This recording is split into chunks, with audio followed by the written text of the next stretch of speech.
అభినేత్రి అభినయ నేత్రి నట గాయత్రి మనసారా నిను కీర్తించి పులకించినది ఈ జనధాత్రి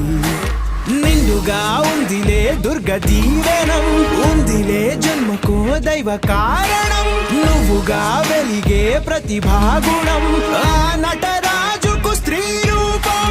కళకే అంకితం నీ కణకణం వెండి తెరకెన్నడో ఉందిలే రుణం పేరుతో పాటుగా అమ్మనే పదం నీకే దొరికిన సౌభాగ్యం మహానటి